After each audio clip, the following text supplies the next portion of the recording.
पुर्तगाल की golden generation कही जाने वाली टीम वर्ल्ड कप के क्वार्टर फाइनल में भी नहीं पहुंच पाई है।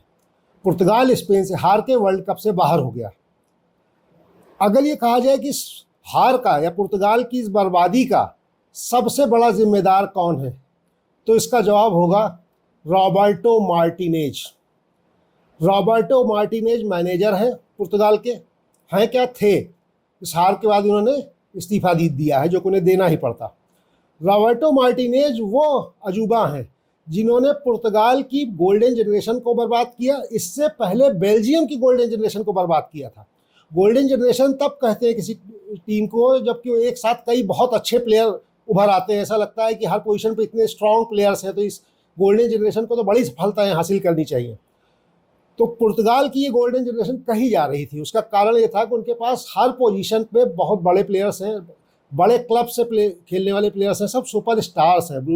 Nuno Mendes, Bruno Fernandes, Joao Felix, Neves, नाम लीजिए आप, विटिनिया, तो बहुत अच्छी टीम थी। Goncalo Ramos. तो इस टीम से ये उम्मीद नहीं की जा सकती थी कि ये सेमीफाइनल भी नहीं पहुंचेगी, चैंपियन होना तो बहुत दूर की बात है। लेकिन इस टीम का सत्यानाश कर दिया रॉबर्टो मार्टिनेज ने। इस मैच में क्या कैसे किया, उससे पहले ये देखिए कि इन्होंने पहले क्या किया था। ये एवर्टन के कोच थे, पहले कुछ शुरुआती सफलता दिलाई 2013 में उन्होंने, उसके बाद 2016 में ये एवर्टन से सैक कर दिए गए, बर्खास्त कर दिए गए, जो इंग्लिश प्रीमियर लीग का क्लब है। ये वो भी कोई साल नहीं, कोई बहुत बड़ा क्लब हो, उसमें भी सैक हो गए।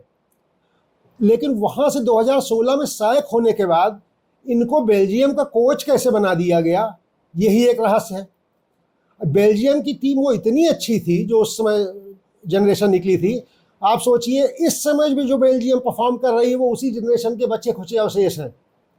उस समय टीम में ईडन हज़ार्ड, जो कि कमाल का फॉरवर्ड था, जिसको बाद में रियल मैड्रिड ने लिया, चेल्सी में उसका कमाल का खेल दिखाया ही था। केविन डी ब्रुयने, वर्ल्ड के बेस्ट मिडफील्डर एक दौर तक लगातार माने गए, मैनचेस्टर सिटी के लिए लंबे समय तक खेलते रहे, आज भी खेल रहे टीम में है। हज़ार्ड तो रिटायर हो गए। लुकाकू, हाईएस्ट स्कोरर बेल्जियम के, ये सब मिल के वो टीम बनाए थे, इसको गोल्डन जनरेशन कहा गया था। अब इतनी अच्छी टीम थी कि ये तो परफॉर्म करती ही करती। अब 2018 में उस टीम ने ठीक परफॉर्म किया, वो वर्ल्ड कप के सेमीफाइनल तक पहुंची। तो कायदे से होना ही चाहिए था कि इनको सैक किया जाता, कितनी अच्छी टीम चैंपियन नहीं बन पाई। उल्टा इन्होंने सेमीफाइनल तक पहुंचने का क्रेडिट ले लिया और ये कंटिन्यू कर गए। उसके बाद 2022 तक आते आते रॉबर्टो मार्टिनेज ने ये हाल किया बेल्जियम का कि बेल्जियम ग्रुप स्टेज से बाहर हो गया पिछले वर्ल्ड कप में। उसके बाद ये सैक किए गए हैं, वहाँ की गोल्डन जनरेशन की सारी गोल्ड की पॉलिश उतारने के बाद। अब उससे भी बड़ा रहस्य ये है कि जो आदमी बेल्जियम को ग्रुप स्टेज से एग्जिट करवा के निकाला गया हो, वो पुर्तगाल जैसी टीम का कोच कैसे बन गया। वो वर्ल्ड कप के तुरंत बाद जनवरी 23 में पुर्तगाल के मैनेजर बन गए, और पुर्तगाल के मैनेजर बनने के बाद उन्होंने अंततः पुर्तगाल को वहीं पहुंचाया जहां वो बेल्जियम की गोल्डन जनरेशन को छोड़ के गए थे। पुर्तगाल बाहर हो चुकी है वर्ल्ड कप से, तो उनका मैनेजरशिप कैसे मिल जाती है ये रहस्य तो एक अलग है। लेकिन वो उन्होंने किया क्या है पुर्तगाल के साथ, इसको ध्यान देने की जरूरत है, जिसकी वजह से ये स्थिति आई है। जब ये बने मैनेजर, बनने का रीजन ही गलत बताया गया। जो आदमी बेल्जियम को हरवा के आ रहा है उसको कोच बनाया गया पुर्तगाल का। ये कहा गया कि टीम में स्टार बहुत है, ईगो को ये अच्छे से मैनेज कर लेंगे। क्योंकि क्रिस्टियानो रोनाल्डो को बेंच पे 2022 वर्ल्ड कप में बिठा दिया गया था, उसके बाद थोड़ा बवाल हुआ था। पिछले कोच तो खैर सैक हो गए। इनको ये सोच के लाया गया कि ये रोनाल्डो से तारतम्य में बिठाल के और उनके अंतिम दिनों में कोऑर्डिनेट करके उनके और बाकी प्लेयर्स के बीच में आगे बढ़ेंगे। ये तो रीज़न ही गलत है। बेस्ट टीम खिलाई जाती है कि किसी का ईगो सहलाया जाता है। तो ये लाए थे कि ईगो सेटिस्फाई करेंगे लोगों को, और ईगो ये कितनी सेटिस्फाई करते हैं इससे जान लीजिए कि बेल्जियम की टीम का माहौल 2022 तक इतना ख़राब हो चुका था कि 2022 वर्ल्ड कप के दौरान केविन डी ब्रुयने का ये बयान है कि हम लोग ये वर्ल्ड कप नहीं जीतेंगे। आप सोचिए, जो टीम खेल रही हो वो कह रही है हम वर्ल्ड कप नहीं जीतेंगे, हम लोग बुजुर्ग हो गए। मतलब एक तंज में बोला। आप किसने बोल दिया था बुजुर्ग उन लोगों को, ये तो बस बात सामने नहीं आई, लेकिन उन्होंने कहा हम लोग बुजुर्ग हो गए इसलिए लोग नहीं जीतेंगे। ये वर्ल्ड कप के दौरान देना बहुत बड़ा स्टेटमेंट था, निगेटिव स्टेटमेंट था। और ये खबर भी आ रही थी कि टीम में आपस में बहुत रिफ्ट है। इनकी मैनेजरशिप में बेल्जियम का ये हाल हुआ था। इसको ये मान लिया पुर्तगाल ने कि ये ईगो संभाल लेते हैं लोग, ये ईगो संभाली थी इन्होंने।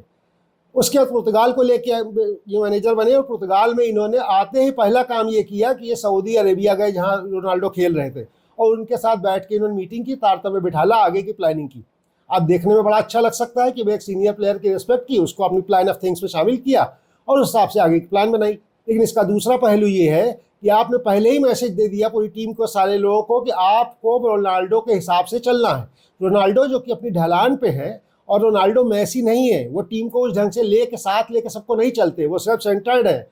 तो जाहिर सी बात है उन टीम से उनकी थोड़ा सा दूरी तो रहती है इस मामले को लेकर के, कुछ साथ का क्रेडिट वो खुद लेके चले जाते हैं।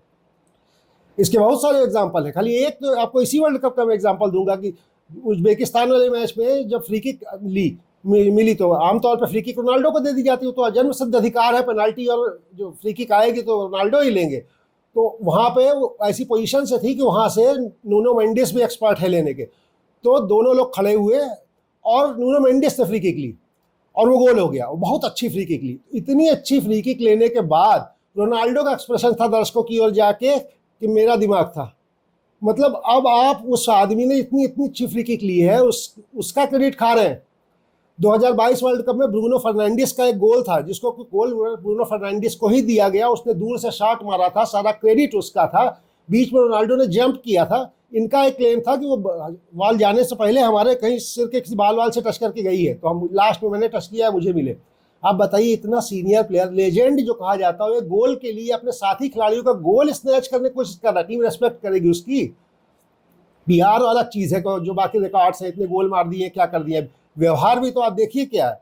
अब रोनाल्डो को लेकर के उन्होंने पूरी प्लानिंग बनाई मार्टिनेज ने, करते करते अच्छा मार्टिनेज करते क्या, टीम बहुत स्ट्रांग है तो वो छोटे मैच तो जीतेगी, उसको अपनी सीवी में दिखाते हैं कि अब यूरोप ये क्वालिफायर जो हुए उसमें पुर्तगाल बहुत अच्छा खेली, क्या देखो भाई मार्टिनेज ने कमाल कर दिया। अरे क्वालिफायर खेल किससे, ये भी देखो, लैटिन अमेरिका नहीं यूरोप है, वहाँ फायरो आइलैंड जैसे देश भी क्वालिफायर खेलते हैं, वहाँ पे ये बने रहे मैनेजर, इस तरीके से सब चल जाता। खाली ये वर्ल्ड कप में आके अगर सुधर जाते तो चीज़ें बेहतर हो जाती, लेकिन इन्होंने वर्ल्ड कप में कोई सुधार नहीं लाए, ये वही स्ट्रेटजी पे लेके चलते रहे।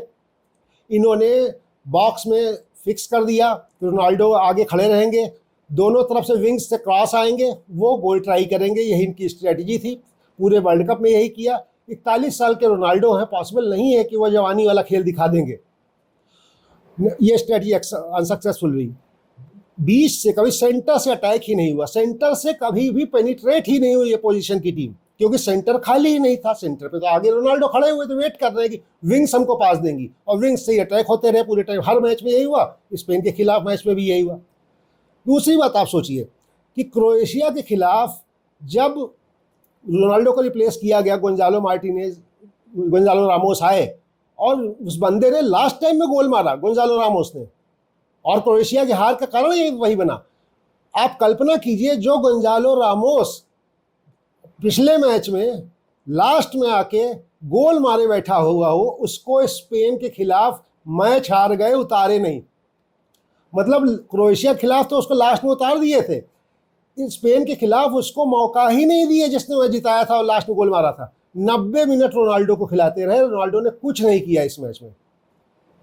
तो रॉबर्टो मार्टिनेज का बयान देख लीजिए जो लगातार देते रहे, उनका पूरा सिस्टम सिर्फ ये था कि कैसे खुश कर दे रोनाल्डो को, क्योंकि रोनाल्डो असल में बहुत बड़ी चीज़ है वहाँ पे पुर्तगाल में, उनकी इतनी पॉपुलैरिटी है, इतना फैन बेस है और इतना पीआर उन्होंने कर दिया, वो लार्जर देन लाइफ बन चुके हैं।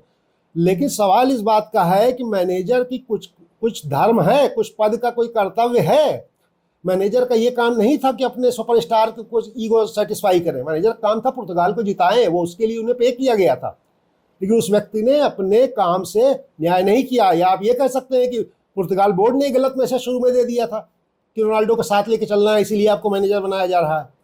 वो मैसेज तो वहीं से गलत था, लेकिन वर्ल्ड कप में लास्ट में आते आते ऐसा लग रहा था कि पुर्तगाल की टीम खुद जीतने के लिए नहीं खेल रही है, रोनाल्डो की ग्लोरी के लिए खेल रही है, एक गोली मार दे किसी तरीके से, एक रिकॉर्ड बन जाए।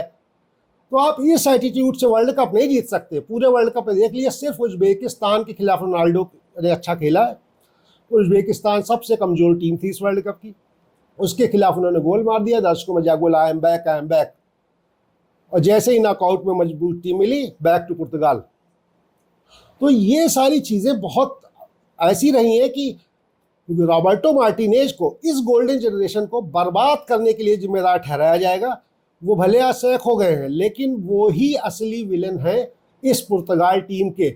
ऐसा व्यक्ति जिसने अपने कर्तव्यों को न तो बेल्जियम में निभाया, न पुर्तगाल में निभाया, और दो बहुत ही बेहतरीन जो है पीढ़ियों को बिना वर्ल्ड कप के उसने कर दिया, जबकि वो वर्ल्ड कप जीत सकती थी। बेल्जियम की वो टीम भी जीत सकती थी और पुर्तगाल की ये टीम भी जीत सकती थी, लेकिन रॉबर्टो मार्टिनेज जैसे व्यक्ति ने पुर्तगाल को बर्बाद करने में कोई कसर नहीं छोड़ी, ठीक उसी तरह से जैसे बेल्जियम के साथ उसने किया था।